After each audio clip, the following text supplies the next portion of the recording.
Proklamasi Kemerdekaan tanggal 17 Agustus 1945 merupakan pintu gerbang bagi bangsa Indonesia untuk menjadi bangsa yang merdeka.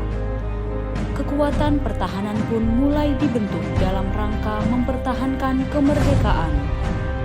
Pada tanggal 5 Oktober 1945, secara resmi dibentuk Tentara Nasional Indonesia sebagai garda terdepan dalam menjaga keutuhan NKRI.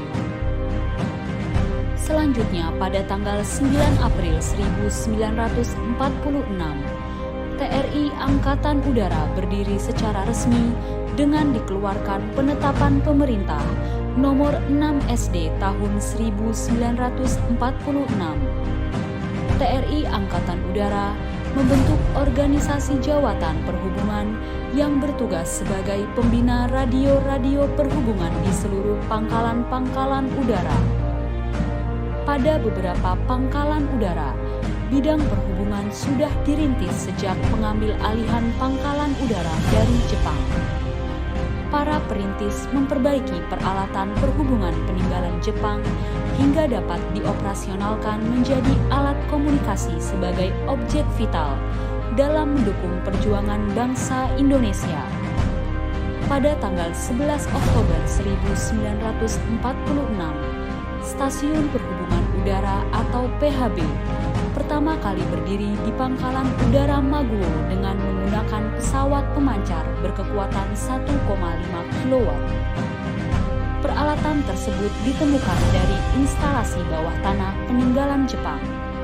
Stasiun PHB tersebut mampu mendukung komunikasi antara stasiun radio telegrafi di Malang dan Lumajang. Peristiwa tersebut merupakan hari yang bersejarah bagi Komlek AU. Selanjutnya, berdasarkan keputusan Kepala Staf Angkatan Udara nomor Kep 157 Romawi 5 tahun 2022, tanggal 31 Mei 2022, tanggal 11 Oktober ditetapkan sebagai hari jadi Komlek AU. Pada bagian lain, untuk memperkuat personil perhubungan yang akan disebar ke seluruh wilayah Indonesia, guna membantu dan merintis pembentukan stasiun-stasiun radio PHB AURI, para perintis membuka pendidikan sekolah radio telegrafis udara di Malang. Agresi Belanda yang pertama pada 21 Juli 1947 telah mengakibatkan stasiun radio AURI harus ditinggalkan dalam bentuk puing-puing karena hancur akibat serangan udara. Pada agresi militer Belanda tanggal 19 Desember 1949, stasiun PHB AURI berjasa dalam menjaga keberlangsungan pemerintahan Republik Indonesia. Wakil Presiden Muhammad Hatta mengirimkan sebuah pesan kepada Sabarwijaya Mukti tentang pembentukan pemerintahan darurat di Sumatera.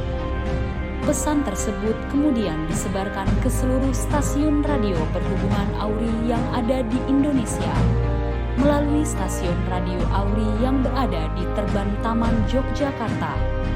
Kemudian, radio PHB AURI isi 2 Playen di bawah pimpinan Opsir Udara 3 Budiarjo berhasil mengirimkan berita serangan umum 1 Maret 1949 sampai ke perwakilan Republik Indonesia di New Delhi dan Amerika Serikat. Melalui PHB AURI isi 2 Playen-lah eksistensi perjuangan bangsa Indonesia diketahui dunia internasional.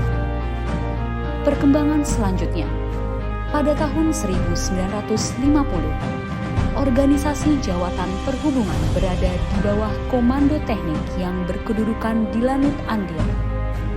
Tahun 1952, dilakukan pemisahan unsur-unsur yang ada di jawatan perhubungan. Tahun 1977, berubah menjadi Jawatan Komunikasi dan Elektronika Angkatan Udara. Dan pada tahun 1997, berubah menjadi Dinas Komunikasi dan Elektronika Angkatan Udara. Pada era selanjutnya, perkembangan kekuatan alutsista TNI Angkatan Udara dalam bidang komlek, pembinaannya meliputi penyelenggaraan komunikasi dan alat bantu navigasi, jasa telekomunikasi, komando dan pengendalian rudal, radar, dan simulator elektronika khusus, pesawat terbang tanpa awak dan aviation electronics, peperangan elektronika, teknologi informatika dan komputer, serta sistem teknologi cyber sistem senjata. Pada saat ini, peran aktif komunikasi dan elektronika telah memberi warna tersendiri dalam mendukung tugas TNI Angkatan Udara. Berbagai kegiatan telah dilaksanakan secara sistematis dan terstruktur. Berbagai kegiatan yang dilaksanakan diantaranya launching jurnal TNI Angkatan Udara, Patriot Biru, FGD PTTA, Rakor Komlek, Rapat EKMI bersama Kepala Staf Angkatan Udara, FGD Bidang Komunikasi dan FGD NCW, FGD Radar, FGD Pernika, hingga olahraga dalam rangka Hari Komlek. Komlek AU senantiasa berpedoman pada peningkatan kualitas pengabdiannya sehingga selalu siap guna mewujudkan angkatan udara yang disegani di kawasan. Dirgahayu Komunikasi dan Elektronika TNI Angkatan Udara.